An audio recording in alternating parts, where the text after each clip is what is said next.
Hello बच्चों। तो आज हम लोग जेईई मेंस के जो अभी पेपर चल रहे हैं 2026 के, तो इसके बहुत सारे बच्चे बोले सर क्वेश्चन सॉल्व करा दो, तो आज हम लोग पेपर सॉल्व डिस्कस करेंगे। तो सबसे पहले हम लोग देख रहे हैं, पहला हमारा क्वेश्चन किसका है, लिमिट का है। और लिमिट में भी हम देखें तो जो स्पेशल टाइप ऑफ हम पढ़ते थे ना 7 हमारे इनडिटर्मिनेट फॉर्म, उसमें 1 के पावर इन्फिनिटी वाले से जेईई में लगभग हर साल ही ये क्वेश्चन पूछे जाते हैं। तो इस ट्रेंड को इस साल भी उन्होंने मेंटेन रखा। और हमारे सामने जो क्वेश्चन है उसमें क्या लिखा है, लॉग जिसका बेस ई है और उसमें लिखा है limit x tends to 1 f of x plus 2 upon f of 3 के पावर 18 अपॉन x माइनस 1 का होल स्क्वायर। तो जैसे ही x की जगह पे 1 रखूंगा ये बनेगा f ऑफ 3।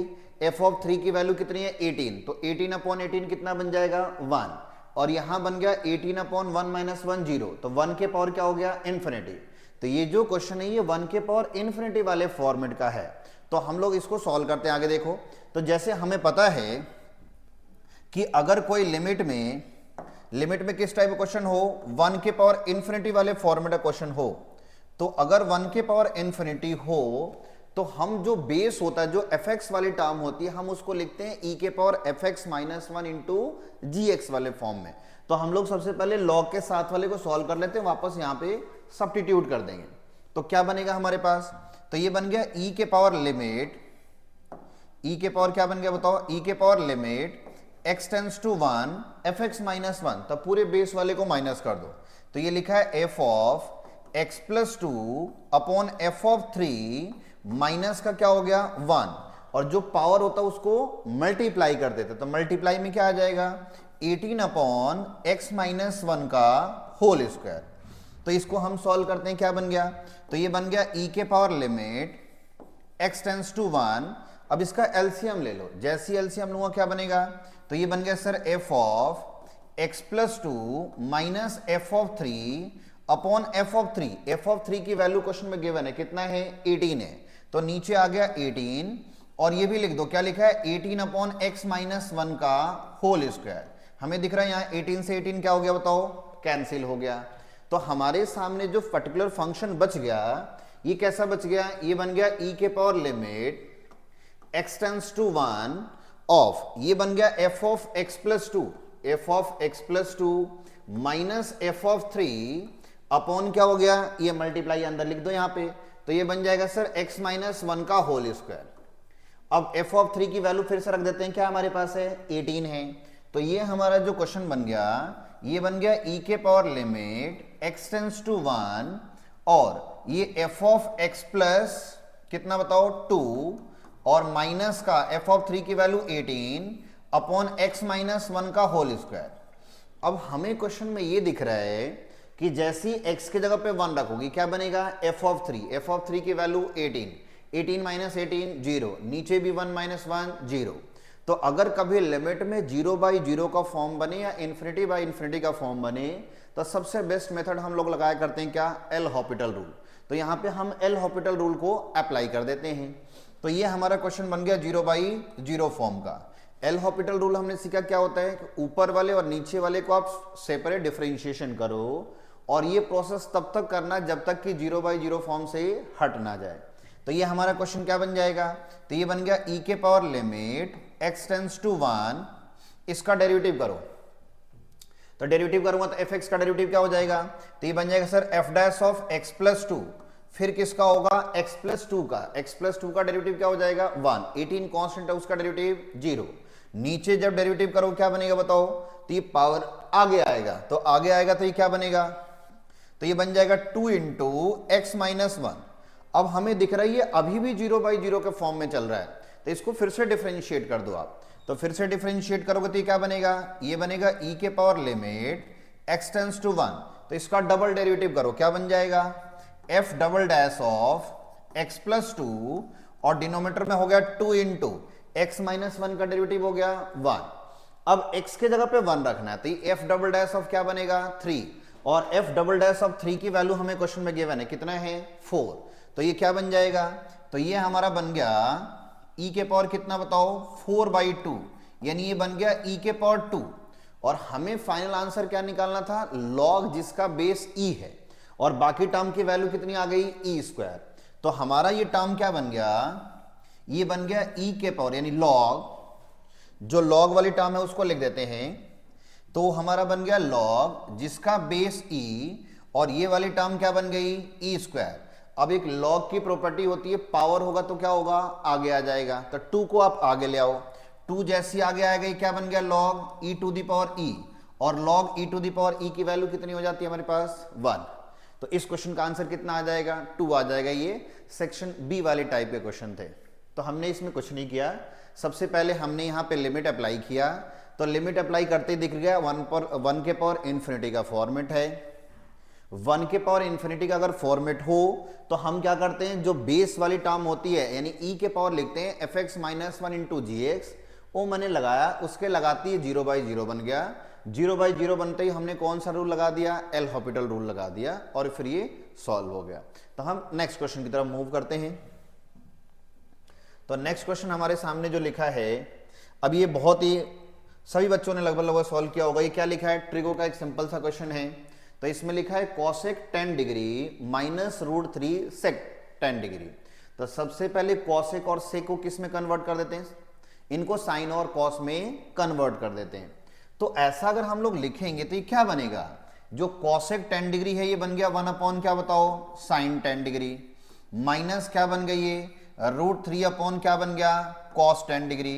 अब इनका एलसीएम ले लेते हैं, जैसे ही हम इसका एलसीएम लेंगे क्या बनेगा बताओ, तो इसका एलसीएम हो गया sine 10 degree into cos 10 degree, तो ये बन जाएगा कॉस 10 डिग्री माइनस √3 क्या बन जाएगा साइन 10 डिग्री। अब हम इसको क्या करते हैं बताओ, इसको 2 से मल्टीप्लाई और 2 से डिवाइड कर देते हैं। तो 2 से मल्टीप्लाई करते ही ये दिख रहा है क्या बन जाएगा साइन 2 थीटा का फॉर्मूला बन जाएगा, है ना। साइन 2 थीटा हमने पढ़ा क्या होता था 2 साइन थीटा कॉस थीटा, और ऊपर वाले को भी 2 से मल्टीप्लाई और डिवाइड कर देते हैं।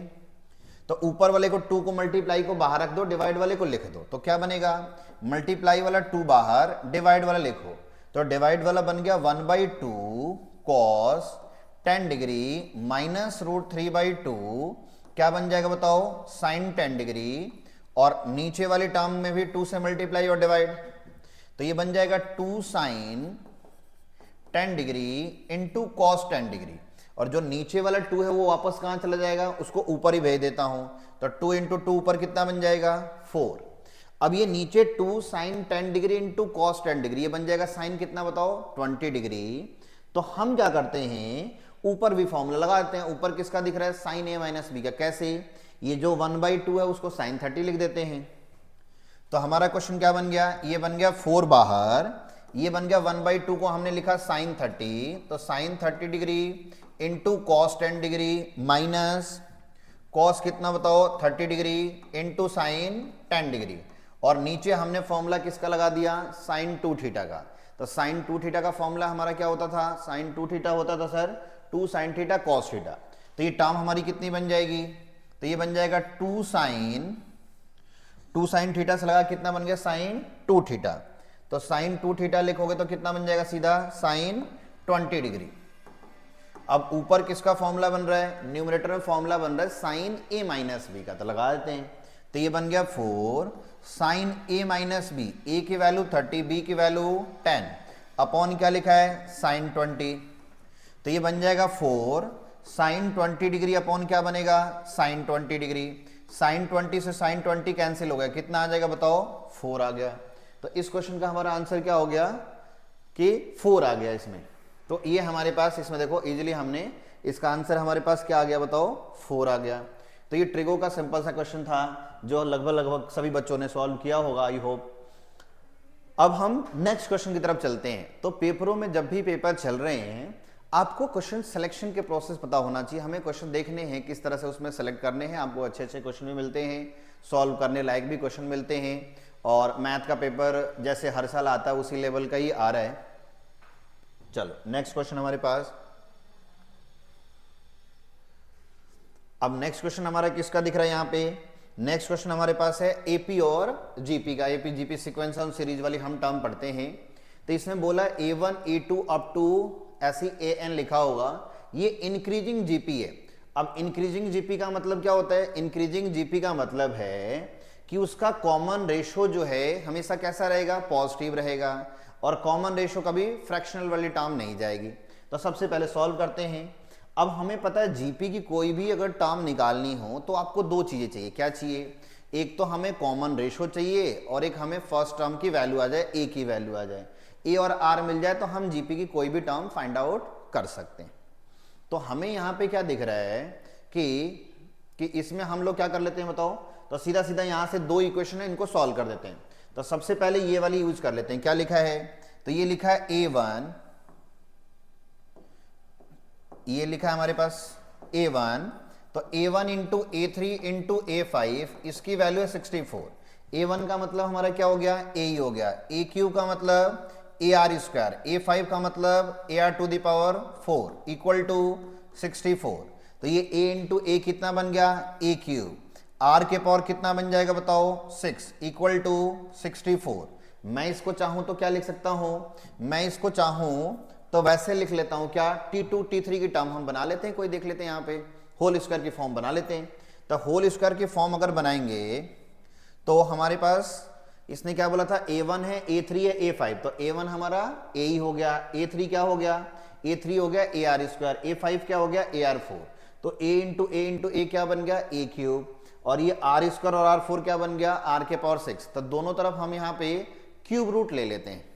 तो क्यूब रूट लेंगे तो ये क्या बनेगा? देखो इसको ऐसे लिख लेता हूं, A क्यूब और ये R के पावर 6 ऐसे। चलो दोनों तरफ क्यूब रूट ले लेते हैं। तो जैसे मैं क्यूब रूट लूंगा तो क्या बनेगा? 64 का क्यूब रूट हमारे कितना हो जाएगा? 4 हो गया यहां से। और ये कितना बन जाएगा? ये A क्यूब का क्यूब रूट A हो गया और R के पावर 6 का क्या बन जाएगा? R स्क्वायर बन जाएगा। तो हमें मिल गया AR स्क्वायर। AR स्क्वायर की वैल्यू कितनी आ गई बताओ? 4। और वैसे AR स्क्वायर अगर हमें पता है तो ये कौन सी टर्म है AR स्क्वायर वाली? तो AR स्क्वायर वाली हमारी टर्म है थर्ड टर्म यहाँ पे। तो थर्ड टर्म की हमें वैल्यू मिल गई। तो यहां से A और R में एक रिलेशन आ गया। एक रिलेशन हम कहां से बना लेते हैं? यहां से बना लेते हैं। तो अगर यहां से रिलेशन बनाएंगे तो क्या बनेगा? देखो, तो पहले बोला A1 है, तो A1 का मतलब हो गया A, A3 का मतलब फिर से क्या हो गया बताओ? ये हो गया AR स्क्वायर, A5 का मतलब AR4। इसकी वैल्यू किसकी इक्वल टू हो गई? 21। फिर से अब हमें A और R में हमें दो इक्वेशन मिल गई, दोनों को आपस में सॉल्व कर लेते हैं। तो जैसे ही सॉल्व करेंगे क्या बनेगा? तो यहां से पहले A कॉमन ले लेते हैं। A की और R की किसी की वैल्यू आप सब्स्टिट्यूट कर दो। तब मुझे दिख रहा है यहां से किसकी वैल्यू सब्स्टिट्यूट कर देते हैं। एक जगह पे AR स्क्वायर है, तो AR स्क्वायर की जगह पर सीधा सीधा कितना आ जाएगा? 4 ही आ जाएगा। और A की वैल्यू अगर यहां से निकालूं तो कितना हो जाएगा? 4/R square. यहां से कोई बच्चा अगर A निकाले तो A बन गया 4 कितना बताओ? R square. तो A के जगह पे आ गया 4/R स्क्वायर और AR स्क्वायर की वैल्यू 4 है। फिर से हमारे पास क्या है? AR टू द पावर 4 है। तो अगर A की वैल्यू निकालूंगा तो क्या बनेगा? A हो गया 4/R square into R to the power 4 equal to 21। इसको सॉल्व कर देते हैं। तो सॉल्व करेंगे तो क्या हो जाएगा बताओ? ये R स्क्वायर से R4 क्या बन जाएगा? R स्क्वायर हमारा बन गया। तो ये वाली टर्म हमारी कितनी बन जाएगी? तो ये टर्म बन गया 4/R स्क्वायर प्लस 4 प्लस कितना बन गया? 4R square equal to 21। अब इस इक्वेशन को सॉल्व करने के लिए इसका एलसीएम ले लेते हैं, फैक्टर कर देते हैं। तो जैसे ही इसका एलसीएम लेंगे क्या बनेगा बताओ? ये तो ये बन गया 4 plus 4R square plus 4R to the power 4 upon R square equal to 21। Cross multiply कर दो। तो जैसे ही क्रॉस मल्टीप्लाई करेंगे, अब जगह की थोड़ी कमी है तो इधर लिख देता हूं मैं, देखो। तो यहां क्या बनेगा? तो इसको क्रॉस मल्टीप्लाई करो तो ये हमारा बन गया 4R के पावर कितना? ये दिख नहीं रहा इधर। तो ये बन गया 4R के पावर 4 और ये वाली बन जाएगी 21R square. 21R square minus plus का 4R स्क्वायर कितना बन जाएगा? माइनस का बन गया ये 17R स्क्वायर और प्लस कितना है? 4 इक्वल टू 0। अब हमें पता ये क्या है? बाई क्वाड्रेटिक है, तो इसमें R स्क्वायर को हम क्या कर लेते हैं? कुछ लेट कर लेते हैं। तो ये जो हमारी R स्क्वायर वाली टर्म है इसको लेट कर लेते हैं। R स्क्वायर इक्वल टू बताओ क्या? T। तो फिर ये हमारी क्वाड्रेटिक इक्वेशन बन जाएगी ना। क्वाड्रेटिक इक्वेशन को सॉल्व कर देंगे तो हमारी ये टर्म बन गई। यहां पे क्या बन रही है? तो ये बन गया 4। R के पावर 4 को हमने क्या लिख दिया बताओ? R के पावर 4 को लिख दिया R स्क्वायर का होल स्क्वायर। तो ये बन गया 4T square minus 17T plus 4 equal to 0। अब इस क्वाड्रेटिक इक्वेशन का फैक्टर कर दो। तो ये क्या बनेगा, ये बन गया 4t² minus 16t minus T plus 4 equal to 0। तो 4t कॉमन ले लो, 4t कॉमन लोगे तो क्या बनेगा t माइनस 4, यहां से -1 कॉमन ले लेते हैं t माइनस 4। तो यहां से एक t की वैल्यू कितनी आ रही है 4 और एक t की वैल्यू कितनी आ रही है बताओ 1/4। तो t का मतलब हमारा r² है, तो r² की वैल्यू कभी 1/4 तो होगी नहीं, और t को भी हमने माना r², तो r² की वैल्यू कितनी आ गई बताओ 4 आ गई। अगर r² 4 है तो r की फिर दो वैल्यू आएगी, एक +2 आएगी और एक -2। तो इसलिए उसने बोला है कि ये जीपी कैसी है, इंक्रीजिंग जीपी है, ताकि वहां पे कॉमन रेशो की वैल्यू आप नेगेटिव को रिजेक्ट कर दो। तो यहां से जो हमारी r की वैल्यू मिल जाएगी कितनी बताओ 2, और अगर r2 मिल गया तो हम यहां से किसकी वैल्यू लिख देंगे एक ही, r2 है तो r की जगह पर 2 रखोगे, 2 का स्क्वायर कितना हो गया 4, 4/4 1। तो यहां से a की वैल्यू मिल गई कितनी हमारे पास 1। तो a और r मिल गया। लास्ट में उसने क्या पूछा है, लास्ट में उससे आपसे पूछा है आपको निकालना है a1 plus a2 plus a3। a1 का मतलब हो गया a, a2 का मतलब हो गया ar, a3 का मतलब ar²। अब a1 की a की वैल्यू कितनी है हमारे पास 1 है और r की वैल्यू 2, तो 2 इंटू 1 कितना होगा 2, फिर से a की वैल्यू 1, r की वैल्यू 2, 2 का स्क्वायर 4, तो 4 + 2 + 1 कितना हो जाएगा 7। तो इसकी वैल्यू कितनी आ जाएगी हमारे पास 7 आ जाएगी। तो इस तरीके से हमें क्वेश्चनों को सॉल्व करना है। तो जनरली जो पेपर में आपको, अभी तो मैं उसके क्वेश्चन मिला नहीं मेरे को, वेक्टर 3D के इतने क्वेश्चन